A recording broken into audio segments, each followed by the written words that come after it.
ఇవాళ ఏమైందంటే ఒళ్ళు వంచి పని చెయ్యటం అనేటటువంటి యాటిట్యూడు ఎవరికీ లేదు. ఇటు మగ పిల్లలకు కూడా. కారణం చెప్తాను నాగరాజు గారు. ఫస్ట్ మనం మాట్లాడుకోవాలంటే కారణం ఏంటంటే, ఈ రోజుల్లో పేరెంట్స్ ఏ ఆలోచన ధోరణి ఎలా ఉంది అని అంటే, మనం జీవితంలో చాలా కష్టాలు పడ్డాం. ఓకే, మనకంటూ ఒక స్వాతంత్రం లేదు. మనం అత్తమామలు చెప్పినట్టో, లేకపోతే మన తల్లిదండ్రులు చెప్పినట్టో, లేకపోతే ఇంకొకళ్ళు ఎవరైనా గార్డియన్ చెప్పినట్టో, లేదా మొగుడు ఆధీనంలోనో మనం ఉంటున్నాం. కాబట్టి మనలాంటి జీవితం మన పిల్లలకు ఉండకూడదు. మనలాగా వాళ్ళు ఈ విధంగా డబ్బుల కోసం అడ్జస్ట్ పడుకుంటూ ఉండకూడదు.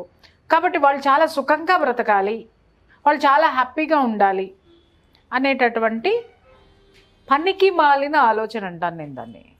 పనికి మాలినటువంటి ఆలోచనని దృష్టిలో పెట్టుకొని వీళ్ళకి అవసరానికి మించిన సుఖాలు ఇచ్చుకుంటూ, అవసరానికి మించిన శరీరానికి విశ్రాంతినిస్తూ, అవసరానికి మించినటువంటి గరాబాన్ని ఇస్తూ వీళ్ళు నాశనం చేస్తున్నారు ఆడపిల్లల జీవితాలు.